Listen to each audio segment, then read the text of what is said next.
ማይ እየውህዝ ላይለ ወይጽመድ ቴፈን እንዘቦ ብራይ ውሃ ወደ ላይ አይፈስም በሬ ያለ ወይፈን አያርስም ይላሉ።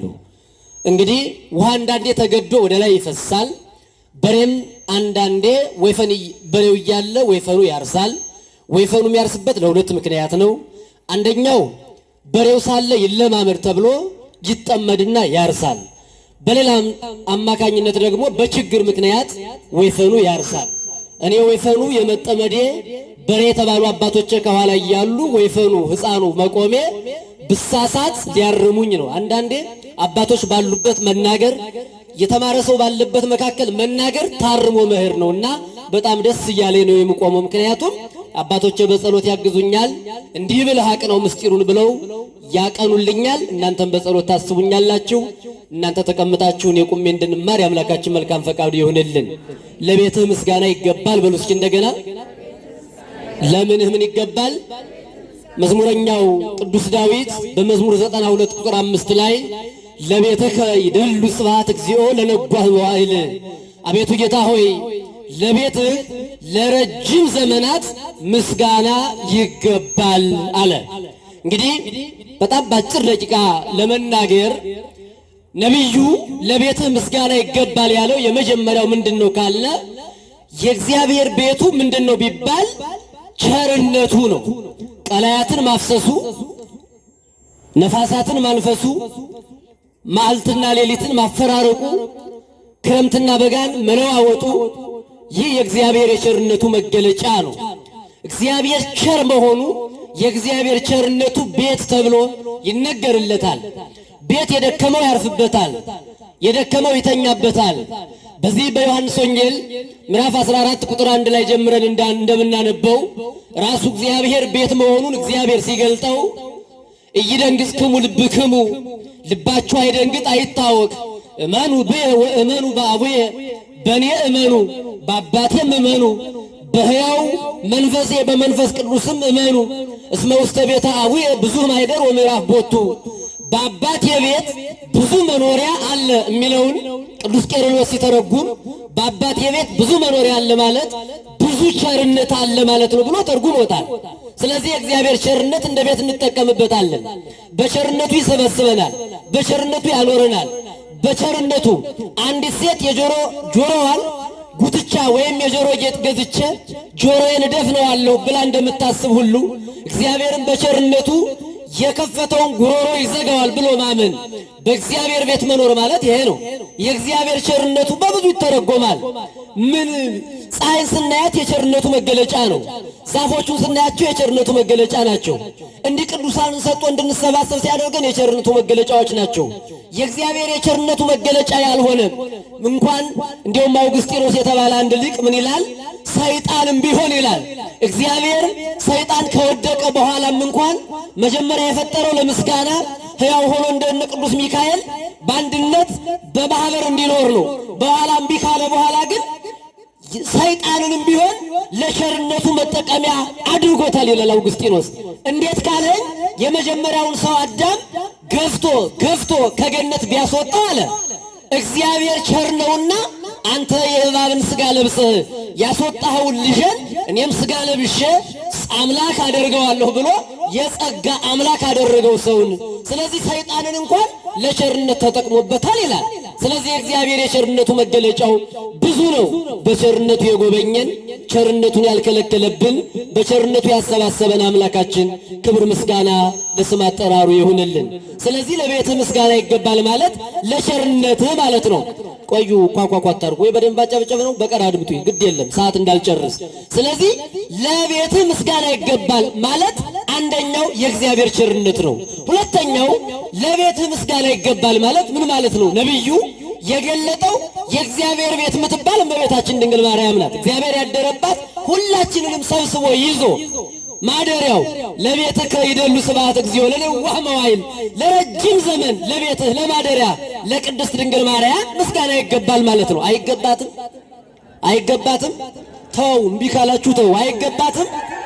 ለቤትህ ለማደሪያ ቸርነትህ ለተገለጠባት፣ የወደቀው ለተነሳባት፣ የተቀማው ርስ ለተመለሰባት፣ የተዘጋው ዓለም ለተከፈተባት ለዚች ቤት ማደሪያ መላእክት የማያውቁ ግን ያወቁ በሷ ሁለት ዓይን ኖሮህ እንደምታይ እግር እንዳለ እጅ እንዳለ የተመሰጠረብህ እውነተኛ ማደሪያ ለድንግል ምስጋና ይገባል ብሎ በአብራኩ ላይ ያዛት ለድንግል ድንግል ማርያም በዳዊት አብራክ ሆና ግን ልጇ በአብራኩ ይዞ ያመሰግናት ነበር ከአንድ ሺህ ዓመት በኋላ ለምትገለጠው ንጽሕት። ለዚህ ነው ለቤት ምስጋና ይገባል የተባለች ሁለተኛዋ ድንግል ማርያም ናት። ሶስተኛ ለቤተ ከይደሉ እግዚኦ ስብሐት እግዚኦ ለነዋህ መዋዕል ለዘመናት ለቤቱ ምስጋና ይገባል የተባሉ የመሰባሰባችን ምክንያት የሆነችቱ ቅድስት አርሴማ ቅዱሳን ናቸው። እነሱ የእግዚአብሔር ቤቶች ናቸው። ቅድስት አርሴማ ለሷ የእግዚአብሔር ቤት ናት፣ የእግዚአብሔር ማደሪያ ናት። እንዴት አደረባት ካለ እግዚአብሔር መንፈሱን በሰው ላይ ያሳድራል። በሃይማኖት ጸንተው ምግባር አቅንተው ሃይማኖታቸውን የሚመሰክሩ በዚህ በትንቢተ ኢሳይያስ ምዕራፍ 60 ላይ ወይሰመዩ አጽዋንኪ መድኃኒተ እነሆ ቅጥሮችሽ መድኃኒት ይባላሉ ይላታል። ቅጥሮች የሚላቸው ቅዱሳንን ነው። እነ ቅድስት አርሴማ የሃይማኖት አጥሮች፣ የቤተ ክርስቲያን አጥሮች፣ ቤተ ክርስቲያንን በደማቸው ቀለም የጻፉ አጥንታቸውን እንደ ብራና ስጋቸውን እንደ ብራና አጥንታቸውን ደግሞ እንደ ብዕር አድርገው ይችን ቤተ ክርስቲያን ያጸኑ እግዚአብሔርን ተከትለው መድኃኔዓለም ኢየሱስ ክርስቶስ ያላቸውን በሚገባ ፈጽመው ለሃይማኖታቸው ጸንተው ከቆሙ ቅዱሳት አንስት መካከል አንዷና ቀዳሚዋ በአሕዛብ ሀገር እግዚአብሔርን የሰበከች እውነተኛ ምስክር የሆነች ቅድስት አርሴማ እሷ መድኃኒት ትባላለች። መድኃኒትነቷ የጸጋ ኢሳይያስ መልካም ነገር ተናግሯል፣ በጎ ነገር ተናግሯል። ወይሰመዩ አጽዋንኪ መድኃኒተ እነሆ አጥሮችሽ መድኃኒትን ይባላሉ እሚላት ቅድስት አርሴማ የእግዚአብሔር ቤት ትባላለች። የማን ቤት ትባላለች? የማን ቤት ትባላለች? ቅዱስ ጴጥሮስም ይህን ይገልጠዋል። እናንተ የእግዚአብሔር ታቦት የእግዚአብሔር ማደሪያው ንጹሐን የእግዚአብሔር ማረፊያዎች ናችሁ ብሎ እንደነገረን የእግዚአብሔር ማደሪያ የሆኑ የእግዚአብሔር መንፈስ ያልተለያቸው በሃይማኖት የጸኑ ይልቁንም ነገሥታትን ሳይፈሩ ቅድስት አርሴማ ደም ግባቷ ሳያማልላት በወጣትነት ዘመኑ ልኳኳል ሳትል ኩሏ መንፈሳዊ ሰማያዊውን አምላክ ኩሏ የቤተ ክርስቲያን ጉዳይ ጌጧ ቤተ ክርስቲያን ሃይማኖታ በዚህ ሰለስቱ ምዕት ደግሞ በዚህ በፍትሐ ነገሥት በ11ኛው አንቀጽ ላይ እንዲህ የሚለውን ቃል ተግብረው እናነባታለን። ኢትወስክ ኅብረ ዲበ ኅብርከ አንተ ሰው በጌጥህ ላይ ሌላ ጌጥ አትጨምር። እስኪ በሉ አንተ ሰው በሉ በጌጥህ ላይ ሌላ ጌጥ አትጨምር። ጌጥ የተባለ ምን እንደሆነ ታውቃላችሁ?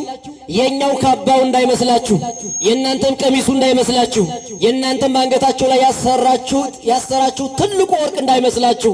ጌጥ የተባለች ማን እንደሆነች ብነግራችሁ ይደንቃችኋል። ጌጥህ ላይ ሌላ ጌጥ አትጨምር የተባለች ሃይማኖት ናት፣ ተዋህዶ ናት። ጌጥ ምትባል እንዲያሸብርቀን እንድንታይ የምታደርገን በሃይማኖትህ ላይ ሌላ ሃይማኖት፣ በእምነትህ ላይ ሌላ እምነት፣ በትዳር ላይ ሌላ ትዳር፣ በመንግስተ ሰማያትን በሚናፍቅ አይምሮህ ላይ ሌላ ክፉ ሐሳብ አትጨምር ማለት ነው። ይሄን የተረዳችው ቅድስት አርሴማ ውበቷን ጌጧን ምድራዊውን ጌጧን ለሰማያዊው ንጉሥ ሰጣ። ሰማያዊውን አስባ ምድሩን ረስታ ሀልዩ ዘላይሉ ወአኮ ዘታይቱ ቅዱስ ጳውሎስ በቆላሲስ መልእክቱ ምዕራፍ 3 ቁጥር 1 ላይ ሀልዩ ዘላይሉ ወአኮ ዘታይቱ በላይ ያለውን አስቡ፣ በምድር ያለውን አይደለም። የማያልፈውን አስቡ፣ የሚያልፈውን አይደለም። የሚጠቅመውን አስቡ፣ የማይጠቅመውን አይደለም። የሚያልፈውን አይደለም፣ ዘላለማዊውን አስቡ ብሎ እንደተናገረ ቅድስት አርሴማ ነገሥታቱ ስጋዋን ለኃጢአት ሲፈልጉት ስጋዋን ለጽድቅ ያደረገች ጻድቅ ሰማዕት ናት። ነገሥታቱ ስጋዋን የሰይጣን ግብር አድርገው ሊገብሩ ሲፈልጉ ስጋዬ የክርስቶስ ግብር ነው ብላ ራሷን ለእግዚአብሔር ምጽዋት አድርጋ የሰጠች መጥወተ ርዕስ የተባለውን ታላቁን ገናናውን ብዙ ሰራዊት የከበበውን ድልጣድስ የሱ የሰራዊት ብዛት የሱ ውበት የሱ ጌጣጌጥ ሳያማልላት የክርስቶስ ሙሽራ ነኝ፣ ክርስቶስ አድሮብኛል፣ የእግዚአብሔር ቤት ነኝ ያለች ቅድስት አርሴማ ለቤትህ ምስጋና ይገባል ያለው ነብዩ ለቅድስት አርሴማ ምን ይገባታል? ምን ይገባታል? ምን ይገባታል? እውነት ተናግሯል ነብዩ። እውነት ተናግሯል። ለቅድስት አርሴማ ምስጋና ይገባል አለ። ለምን? ሰማያዊውን ናፍቃ ምድራዊውን ንቃ፣ ሰማያዊውን ሽታ ምድራዊውን ሸሽታ የኖረች እውነተኛ ሙሽራ። ከዚያ እግዚአብሔር ደግሞ ቀድሞ ያናገረውን የሚፈጽም ነውና የማያደርገውን የማይናገር የተናገረውን የማያስቀር አምላካችን በማቴዎስ ወንጌል ምዕራፍ 17 ላይ ቅዱስ ጴጥሮስን መነሻ አድርጎ ለቅዱስ ጴጥሮስ ምስጢር ገልጦ እነሆ በዚህ መኖር ለኛ መልካም ነው፣ ቤት እንስራ፣ አንድ ላንተ፣ አንድ ለሙሴ፣ አንድ ለኤልያስ ብሎ የተናገረው በቅዱሳኑ በጻድቃን በሰማዕታት ስም አብያተ ክርስቲያናት እንደሚታነጹ የተናገረበት ምስጢር በአዲስ ኪዳን ጴጥሮስ ራሱ ገና ወንጌል ማስተማር ሳይጀምር ከጌታ ጋር እያለ ለቅድስት አርሴማ ቤት እንደሚሰራላት በዚያም ምስጋና እንደሚገባ የጸጋ ስግደት እንደሚሰገድ ቤተ ክርስቲያን እንደምትታነጽ ቀድሞ የተናገረው ቅዱስ ጴጥሮስ አንድ ላንተ፣ አንድ ለሙሴ፣ አንድ ለኤልያስ እንስራ ማለቱ ለነ ቅድስት አርሴማ ቤተ መቅደስ እናንጽላቸው ማለቱ እንደሆነ በነገራችሁ ይገርማል። ለዚህ ነው በስማቸው ቤተ ክርስቲያን የሚታነጽላቸው ቅዱሳን እግዚአብሔርን ምስክር አድርገው በዚህ ዓለም ያለውን መከራ ረስተው የክርስቶስን ትምህርት ተቀብለው ይትፍርወሙ ከለለ ቀትሉ ሥጋክሙ፣ ሥጋችሁን የሚገሉትን አትፍሯቸው፣ ይልቁንም ሥጋንና ነፍስን አንድ አድርጎ አዋህዶ ፈጥሮ ከመሬት አንስቶ ፈጥሮ ሕያው አድርጎ አኑሮ እንደገና በሞት ለይቶ በኋላም በዳግም ትንሣኤ ነፍስና ሥጋን አዋህዶ የሚቀጣውን እሱን ፍሩት እንጂ ሥጋን የሚገሉትን አትፍሯቸው ብሎ የተናገረ መድኃኔዓለም ኢየሱስ ክርስቶስን አምና ከልቧ ተቀብላ ምድራዊውን ነገር ረስታ ቅድም እንዳልኋችሁ ሥጋዬን የሚገሉትን አልፈራም ብላ ሁለት ጡቶቿ ሲቆረጡ ግድ የለም አለች። ሁለት ጡቶች ሌሎች አሉኝ አለች አርሴማ። እየሰማችሁ ነው? ሁለቱን ጡቶቿን ቢቆርጣት ሁለት ጡቶች አሉኝ አለች። መንፈሳዊ ሰው ሁልጊዜም ሁለት ጡት አለው። እነሱም ብሉይ ኪዳንና አዲስ ኪዳን ይባላሉ። እነሱ ነግረውኛል፣ ይሄኛውም ያልፍ ነው አለች።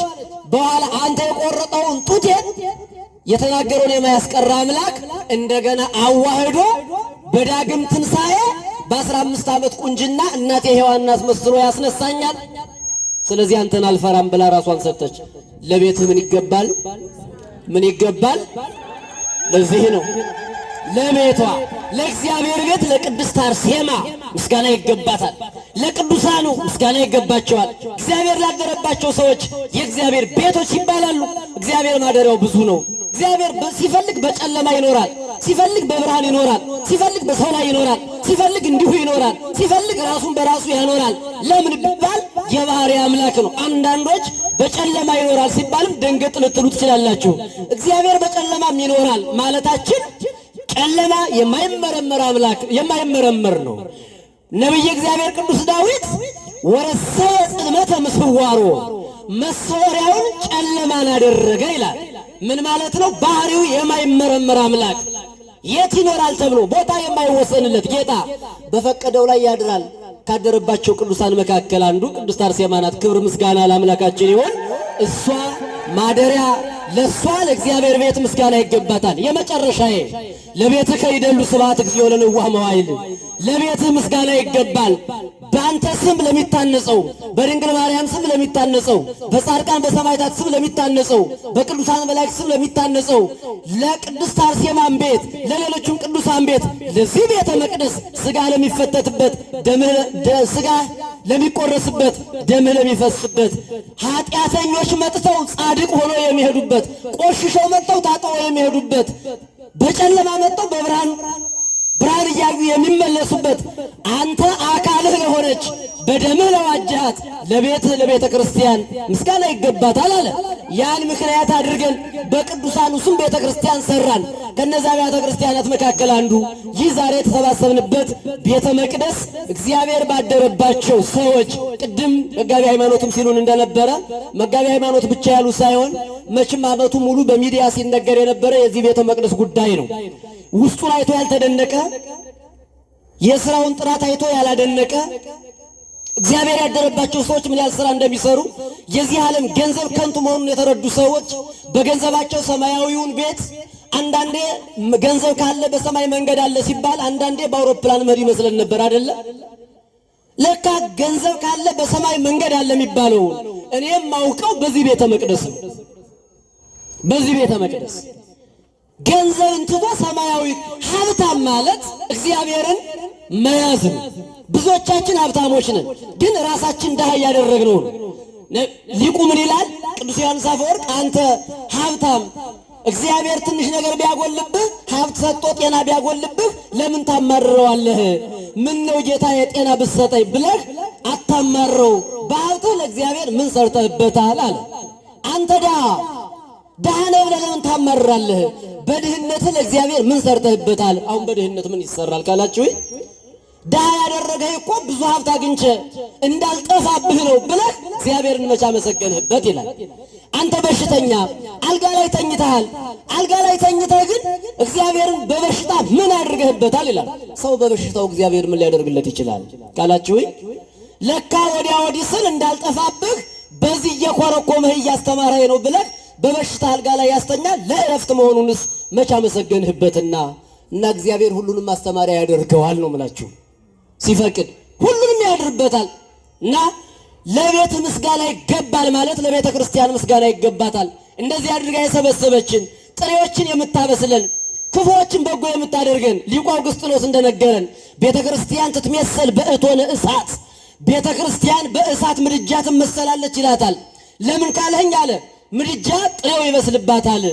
እኛም በእውቀት ጥሬ ሆነን በድንቁርና ጥሬ ሆነን በእውቀት በስለን ምንድባት እውነተኛዋ ምድጃ ቤተ ክርስቲያን የዚች ቤተ ክርስቲያን ልጆች ያደረገን አምላካችን ክብር ምስጋና ይድረሰው። በኃጢአት ጥሬ ሆነን በጽድቅ በስለን ምንድባት ደግሞም ሌላው አለ ቤተ ክርስቲያን ምድጃ ምግብ ይገኝባታል። ሕፃናት ሲያለቅሱ ልብሳቸውን የእናታቸውን ልብስ እየጎተቱ ወደ ምድጃ ነው ይዘዋት የሚሄዱ። ምን ፍለጋ? ምግብ ፍለጋ። ዘዘልፈ ይጠባህ ሳያቋርጥ የሚሰዋው እውነተኛው ምግብ ያለባት ምድጃ ቤተ ክርስቲያን ለዚች ምን ይገባታል አለ? ምን ይገባል? ምስጋና ይገባል ብሎ ለቤተ መቅደሱ ነው። የመጨረሻ ብለህ ማትጨርስ ካላላችሁ ከቤተ ክርስቲያን ቀጥሎ ሁልጊዜም እግዚአብሔር ማደሪያ የሚባሉ ሀብታቸውን፣ ንብረታቸውን፣ በጎ አይምሯቸውን ለእግዚአብሔር የሰጡ ሰዎች የእግዚአብሔር ማደሪያዎች ይባላሉ። በእውነት ብፁዓን አባቶቻችን የእግዚአብሔር ማደሪያዎች ናቸው፣ ምስጋና ይገባቸዋል።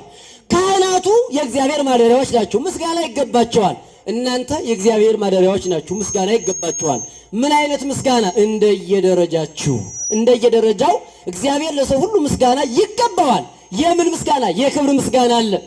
የክብር ምስጋና ይህን ያደረገ ይህን የሰራ አመስግኑልን ሲባል እናመሰግናለን።